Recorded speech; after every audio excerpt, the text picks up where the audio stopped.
सभी देवियों और सज्जनों को मेरा नमस्कार, आदाब और सत श्री अकाल। दोस्तों, आज मेरी यात्रा का एक अहम पड़ाव होने वाला है उत्तराखंड का एक ऐसा गांव जिसके बारे में न आपने कभी सुना होगा न कभी सोचा होगा। तो आज आपको मैं लेके आया हूं उत्तराखंड के चंपावत की लोहाघाट के इस खूबसूरत गांव खूना मलक में। ये गांव कुमाऊं राजवंश के चंद राजाओं द्वारा जयपुर से लाए गए मुस्लिम कारीगर जो कि राजस्थान के राज परिवार की रानियों के लिए चूड़ियां बनाते थे, उनके लिए बसाया गया था। कहा जाता है कि चंपावत के राजा की रानियों को चूड़ियां पहनने का बड़ा शौक था। अपनी रानियों के शौक को बरकरार रखने के लिए यहाँ के राजा ने राजस्थान से मनिहारों के कुशल कारीगरों को यहाँ बुलवा लिया। ये कारीगर यहाँ के राजाओं की रानियों के लिए चूड़ियां बनाने का कार्य करते थे और उस समय के चूड़ियां बनाने के उपकरण इनके पास आज भी मौजूद हैं।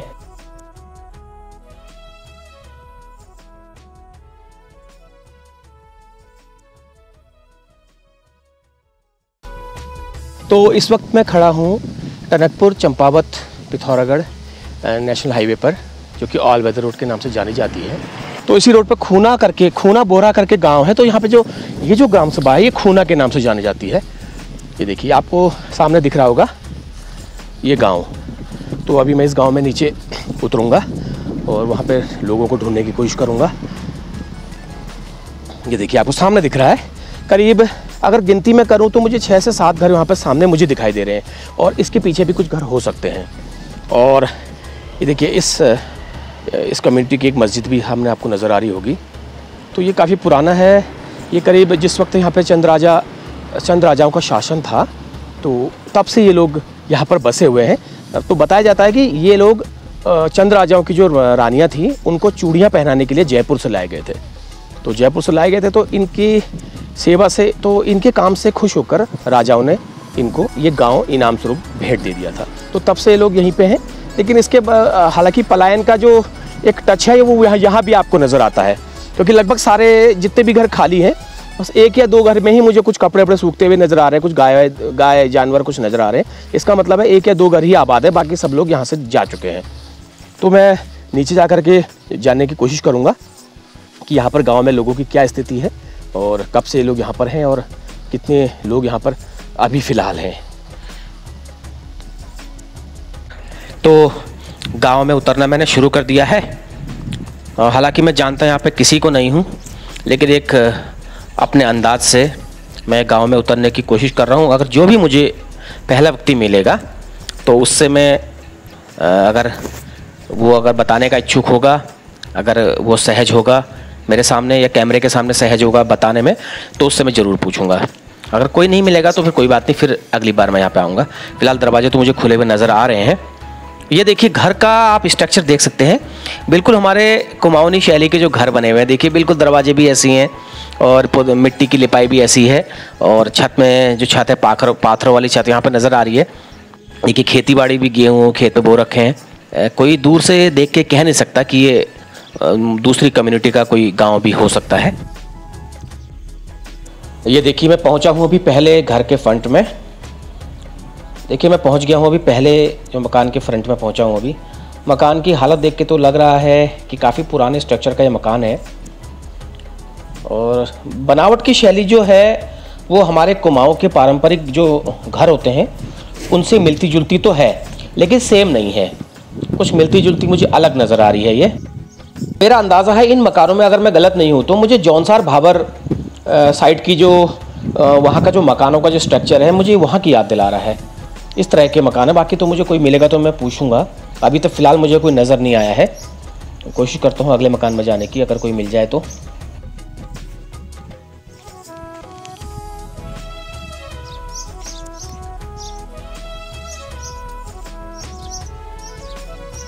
लेकिन किसी के बिना मिले भी आप देख सकते हैं, जो मैं आपको दिखा पा रहा हूँ, मकान की हालत बहुत ज़्यादा जीर्ण शीर्ण हो चुकी है और लगता है दूर दूर तक इन मकानों को किसी ने अभी तक छुआ नहीं है, क्योंकि यहाँ पे कोई रहता नहीं है। सब खिड़की दरवाजे सब बंद पड़े हैं और सब घास उगी हुई है आंगन में। एक आध गाय बकरी तो मुझे बधी हुई दिखाई दे रही है, देखता हूँ कोई मिल जाए तो। देखिए पलायन का जो हाल है वो यहाँ भी आपको दर्द बयां कर रहा है। हाँ, इसमें कोई रहता है लग रहा है मुझे, इस वाले मकान में कोई। हुआ एक अंकल आ रहे हैं, अभी उनसे बातचीत करता हूँ मैं। आ रहे हैं एक अंकल, आ रहे हैं, बकरियों को लेकर के आ रहे हैं अपनी। चलिए रुक के बात करते हैं इनसे। वैसे सच कहूँ तो गांव बहुत ज़्यादा खूबसूरत है, निहायत ही खूबसूरत है, और बड़ा आकर्षित किया इस गांव की खूबसूरती ने मुझे। और चारों तरफ हरियाली है और खेत भी बड़े कायदे से करीने के खेत बनाए हुए हैं। देखिए दूर दूर तक आप देख सकते हैं, बहुत ही खूबसूरत गांव है।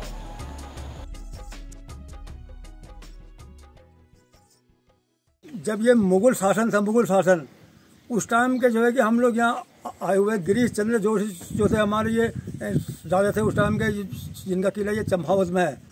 ये हमको केवल 5 माह से लेके आए थे यहाँ इस जगह में। 5 मवासों से जो है कि आज हमारा पूरा गांव बन गया। इससे ज़्यादा लोग हमारे वहाँ टनकपुर मनिहार कोट में रहते हैं।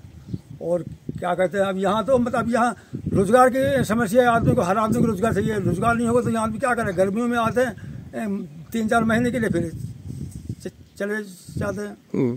तो आपकी समस्या है क्या क्या यहाँ पर गाँव में? हमारे समस्या क्या, मैं कह तो रही हूँ, देखिए सब जगह पानी लगा है, पूरे इलाके में पानी लगा है। हमारा गांव केवल छोड़ दिया, जबकि उस टाइम हमने अपना आधार कार्ड भी दिया कनेक्शन के लिए, ना हमारा कनेक्शन लगा। और बोले मस्जिद के लिए भी एक कनेक्शन देंगे, ना वो लगा, कुछ नहीं। हमसे कहे थे कि पाइप खत्म हो गए, बात खत्म, पानी नहीं आया। सब जगह पानी जा रही है और हमारा गाँव छोड़ रखा केवल ये है। आपने करी किसी शिकायत?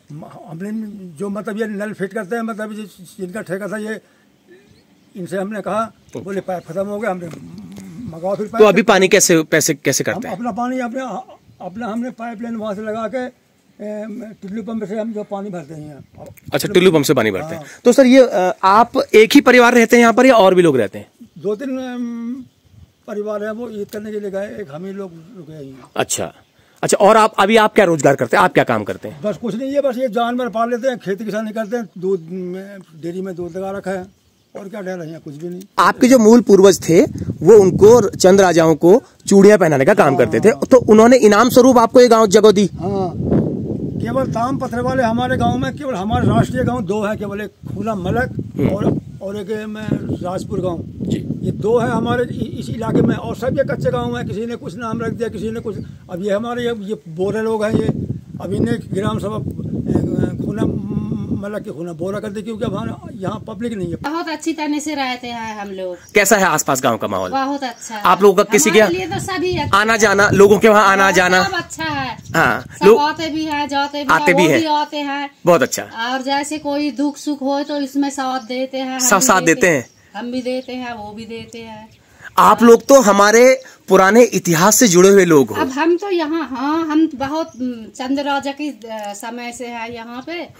अब हम तो यहाँ रहते ही हैं, सब मिलजुल के। तो अब ये बाहर से जो खबर सुनते हैं तो इससे थोड़ा टेंशन जैसी हो जाती है ना। भाईचारे में तो फर्क नहीं पड़ा है तो अच्छा ही नहीं पड़ेगा। हाँ, इसी वजह से थोड़ा। ये देखिए इनके घर बिल्कुल हमारे जैसे हैं, और इन लोगों ने अपनी जीवन शैली को हमारी पहाड़ की संस्कृति के हिसाब से ढाल दिया। राशन कार्ड भी काट दिया है यहाँ से, राशन थोड़ा मिलता था वो भी काट दिया यहाँ से। अब कहने लगे एक टूटी फूटी गाड़ी बच्चा ने ली है चलाने के लिए, तो अब कहने लगे कि तुम्हारे पास गाड़ी है। अब गाड़ी तो सभी के पास है यहाँ, अगर जांच होगी तो सभी की होगी। जांच सबकी होती तो सबके काटते तो हमारा भी ठीक ही था। अब सबके तो मिल रहा है जिसके पास गाड़ी है। और अब हमारा ही काट दिया है। अच्छा, आपका काट दिया? आपका हमारा ही काट दिया है, तो इससे थोड़ा परेशानी राशन की परेशानी। हाँ। अच्छा। अब ये खेती पाती लगाते हैं तो सब जानवर कुछ नहीं रखता, जंगली जानवरों की समस्या सब जानवर सब जगह परेशान करते हैं, कुछ भी नहीं रखते। अच्छा, और बताइए ये गाय बकरी पालन आप लोग करते हैं? बकरी भी है, गाय भी है, सब कुछ है। घास कहाँ से आती है? ऐसे ही ढूंढ के बनाते हैं। देखिए आप देख सकते हैं ये मकान बिल्कुल हमारी कुमाऊनी पहाड़ी स्ट्रक्चर में बने हुए हैं। तो ये जो मकान का स्ट्रक्चर है तो नेपाली राजाओं के आदेश पे उनके मजदूरों ने बनाए थे। तो आप देख सकते हैं इनकी जो लगभग 500 साल पुराने मकान है। आप इनका स्ट्रक्चर देख सकते हैं, इनके दरवाजे में नक्काशी आप देख सकते हैं। ये उस वक्त की बेहतरीन जो संस्कृति थी उसको दर्शाता है। आज मेरा आने का यहाँ मौका मिला। खूना मलक गांव है, चंपावत जिले में। चंपावत जिला मुख्यालय से करीब 12 किलोमीटर दूर लोहाघाट की तरफ ये गांव पड़ता है। तो काफ़ी दिनों से मेरा यहाँ पर मैं सोच रहा था इस गांव में आने की, और आज थोड़ा सा टाइम था, मुझे ज़्यादा टाइम तो नहीं था। खूना बोरा और खूना मलक गांव के कुल 150 परिवारों में से 25 परिवार मुस्लिम हैं। सभी मुस्लिम ठेठ कुमैया बोलते हैं। कुल मिलाकर ये परिवार पूरी तरह से पहाड़ी रंग में रंगे हुए हैं। बोली, पहनावा, खान पान, खेती बाड़ी का तरीका एकदम कुमाऊनियों जैसा। दूर से इन्हें इनके हिंदू पड़ोसियों से अलग पहचान पाना बहुत मुश्किल है।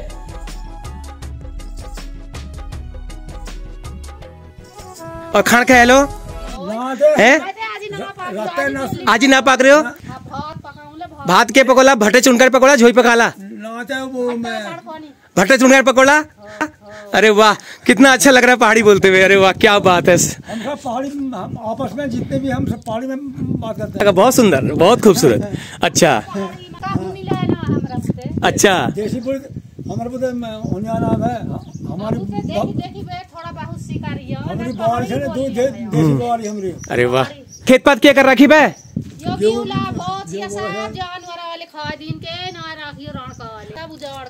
अच्छा, कद्दू है, दूध दूध धिनाई कद्दू छू खाना किन है छू बेचा ले। क्या बात है, बहुत सुंदर। अपने मन के भीतर जो खुशी और तसल्ली में अभी महसूस कर रहा हूँ, वही चीज आप भी महसूस कर रहे होंगे। आप लोग अपनी अपनी भावनाओं को और विचारों को कमेंट बॉक्स में जरूर साझा कीजिएगा।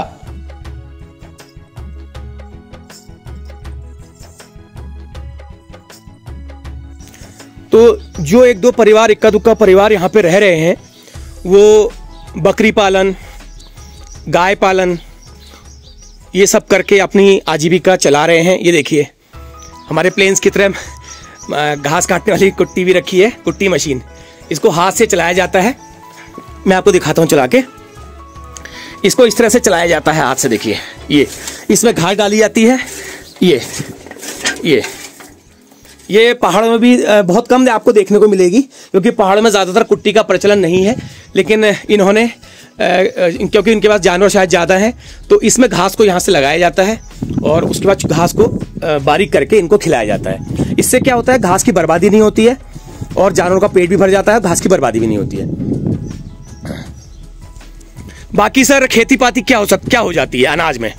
खेती में एक ही फसल होती है। मैंने ये गेहूँ बोया सब, ये जंगली जानवर जो है सब खा गए। मैंने करीब 15 नाली में तो मैंने गेहूँ बोए थे, सब पूरे गेहूँ ये सब मेरे ये सब गेहूँ। अच्छा, गेहूँ सब आप ही के हैं? सब मेरे हैं, लेकिन सब खा तो गए सब। सरकार ने कम से कम इतना करना चाहिए, जब पहाड़ में देखो आदमी खेती नहीं कर रही है जानवरों की वजह से, तो जानवर जंगली जानवर आते हैं, वो सब जड़े हुए है, मतलब ये काकर ऐसी जो है सब खा जाते हैं। इसकी वजह से कोई खेती नहीं करता है। और ये सामने मौजूद है गांव की 150 साल से ज्यादा पुरानी मस्जिद, जो दूर से देखने पर किसी पहाड़ी घर जैसी लगती है। संभवतः इस तरह के स्थापत्य की दूसरी कोई मस्जिद दुनिया में होगी। यहाँ इबादत करने वाले भी पूरी तरह से पहाड़ी रंग में रंगे नजर आते हैं। ये करीब 150 साल पुरानी मस्जिद है। आप इसका स्ट्रक्चर भी आप देख सकते हैं। ऐसी मस्जिद मुझे लगता है मैंने कहीं नहीं देखी है। इसका जो छत है वो पाथरों की है, हमारी जो पहाड़ी पाथर है उसकी है। जैसे जिस शैली में पहाड़ी शैली के मकान बने होते हैं, उसी शैली में ये मस्जिद के ऊपर बना रखे हैं। तो ये मुझे इस चीज को बहुत देख के अच्छा लगा।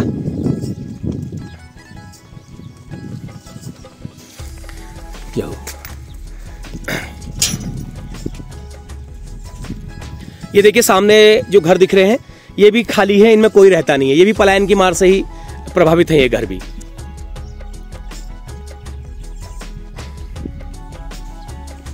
ये है यहाँ की मस्जिद, खूना मलक की मस्जिद है, जो कि 150 साल पुरानी है। जो सबसे पुरानी मस्जिद थी राजाओं के समय की, वो पीछे है, वो काफी दूर है, वो आपको भी मैं अभी दिखाने की कोशिश करूंगा। ये देखिए, आप देख सकते हैं, आपको दिख रही हो तो इसको करीब 550 साल हो चुके हैं इस वाली मस्जिद को। लेकिन ये काफी जीर्ण शीर्ण होकर बिल्कुल खत्म हो चुकी है, टूट चुकी है। इसलिए उसके बाद दूसरी मस्जिद बनानी पड़ी करीब 150 साल पहले। तो ये पुरानी मस्जिद है 150 साल पहले की।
निकासी देखिए साहब, इसमें ये हाथी भी बने होंगे इसमें, ये देखिए नीचे शेर भी बने होंगे इनमें। देखिए ये मकान जो थे ये बता रहे हैं कि नेपाल के जो राजा थे उनके आदेश पे बनाए गए थे, क्योंकि यहाँ पर पहले नेपाली राजाओं का ही साम्राज्य था। तो ये देखिए इसकी नक्काशी आप देख सकते हैं, ये देखिए उस वक्त करीब 500 साल हो चुके हैं मकानों को, ऊपर ही हो गए होंगे। तो नक्काशी आप देख सकते हैं, और सबसे बड़ी बात है इसकी लकड़ी की मजबूती आप देख सकते हैं। और जो ये जो पत्थर जो लगा रखे हैं, इंटरलॉक टेक्नोलॉजी पे मकान बना रखा है, ये जो बना रखा है इंटरलॉक टेक्नोलॉजी है, इसको कुछ नहीं हो सकता, इसमें कोई सीमेंट गारे का प्रयोग यहाँ पे नहीं किया गया है। तो ये हमारी संस्कृति का एक हिस्सा है और हम इससे अलग अपने आप को नहीं कर सकते। चाहे लोग कुछ भी कहते रहे, लोगों को कहने से कोई फर्क नहीं पड़ता, ना लोगों के कहने से इतिहास बदलता है। हम अपना भूगोल बदल सकते हैं, हम अपना भविष्य बदल सकते हैं, लेकिन हम जो बीत चुका है उस इतिहास को हम लोग चाह के भी नहीं बदल सकते हैं। तो ये देखिए घर में फिलहाल यहाँ पे ताला लगा हुआ है, अगर अच्छा होता कि यहाँ पे कोई होता तो मुझे ज्यादा खुशी होती। रोजगार की समस्या यहाँ आदमी के पास रोजगार नहीं है, इसलिए जो है कि पलायन कर दिया। रोजगार की समस्या, पलायन, खेती बाड़ी में आने वाली दिक्कतें और जंगली जानवरों की समस्या, ये तो लगभग पहाड़ में हर जगह है, इसमें कोई दो राय नहीं है। चाहे किसी भी धर्म के, किसी भी जाति के लोग हों, रोजगार सबको चाहिए और सुविधाएं सबको चाहिए। तो इस वजह से लोग अपने घरों को छोड़ के जाते हैं, अदरवाइज इतने खूबसूरत घरों को छोड़ के मैं नहीं समझता कोई जाना चाहेगा। तो चलिए चलते हैं। ठीक, ये देखिए हनुमान जी की है, ये देखिए क्या बात है, हनुमान देखिए। सबसे बड़ी बात आप देख सकते हैं इन दरवाजों में हिंदू देवी देवताओं की मूर्तियों की को उकेरा गया है नक्काशी के रूप में, आप देख सकते हैं। यह चीज ने मुझे सबसे ज्यादा आकर्षित किया। देखिए ये घर भले ही आपका हो, लेकिन इसमें देवी देवताओं की मूर्तियों की नक्काशी इस लकड़ियों में की गई है। कितनी खूबसूरत बात है, कितनी खूबसूरत बात है, देख सकते हैं। हमने उनको कभी मिटाया नहीं, हमने कोई मतलब नहीं, मतलब आपने कभी मिटाने की कोशिश नहीं करी? कभी भी नहीं। हमने जो चीज बनी है तो बनी है, बनी है। हमारे यहाँ साहब देखिए हिंदू मुसलमान का ऐसा कुछ नहीं है, मतलब हम तो देवता, हमारे यहाँ पहाड़ों में देवी देवताओं को वो मानते हैं तो हम भी मानते हैं जी ना, ऐसा कुछ नहीं है। क्योंकि पहाड़ों में देवी देवता, जैसे प्लेन साइड में पीर पैगंबरों को मानते हैं, पहाड़ों में देवी देवताओं को मानते हैं। हम हर जगह कहीं भी जाते हैं, हम जो है कि मतलब उनकी पूजा जरूर करते हैं। हमें पूजा करने थोड़ी आदमी को उसका धर्म बदल होता है। बिल्कुल, बहुत अच्छी बात कही। यह देखकर भी बेहद सुकून हुआ कि 550 वर्षों से अधिक पुराने इन मकानों को इन लोगों ने अभी तक विरासत की तरह सहेज कर रखा हुआ है, और उम्मीद है कि इनकी आने वाली पीढ़ियां भी इस बहुमूल्य धातु को इसी तरह से सहेज कर रखेंगी।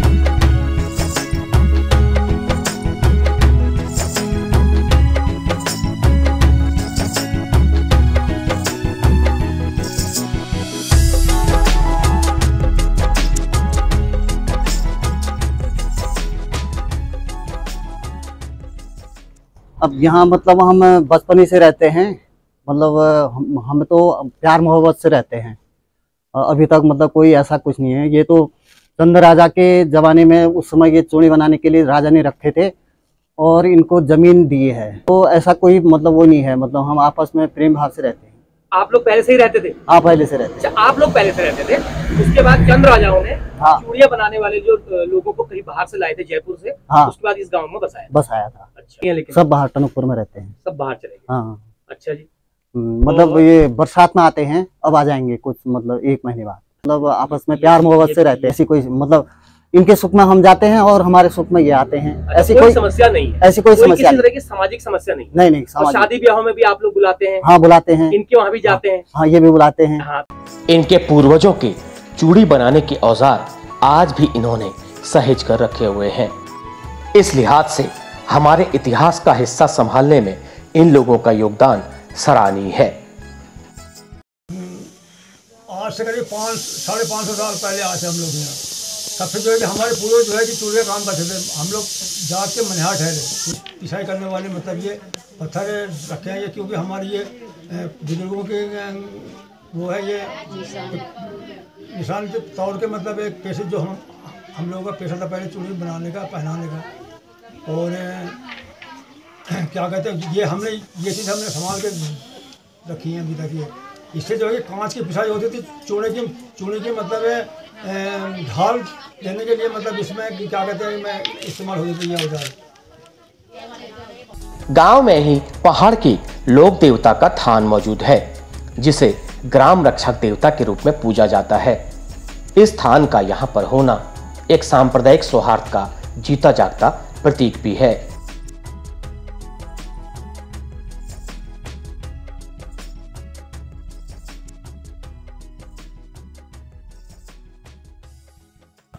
तो मैं इस वक्त खड़ा हूँ चंपावत जिले के खूना मलक गांव में, जो हमारे इतिहास से जुड़ा हुआ है, हमारे राजाओं के इतिहास से, हमारे मुगलों के इतिहास से जुड़ा हुआ है।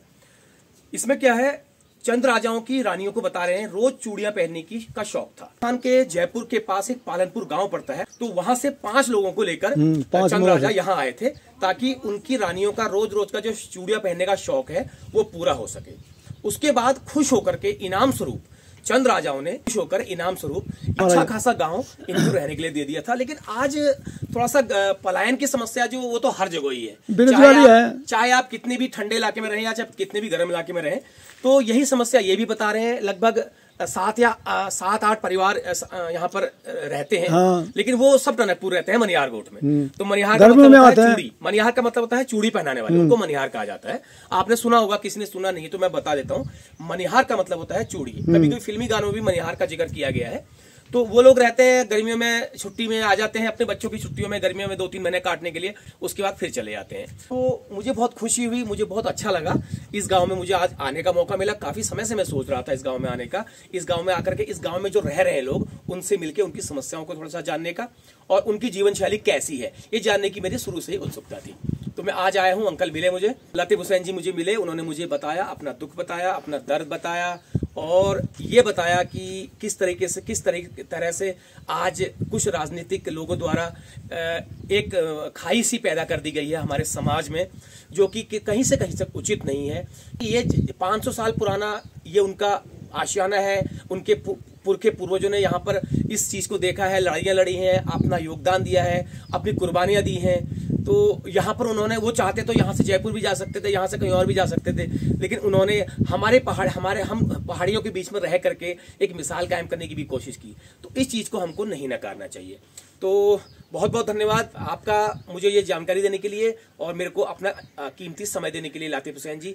और मैं उम्मीद करूंगा इस गांव का वीडियो लोग देखें, इनकी समस्याओं को लोग जानें और अपने नेताओं तक इनकी समस्याओं को पहुंचाएं कि किस मुफलिसी में, किस परेशानी में ये लोग यहाँ पर जी रहे हैं।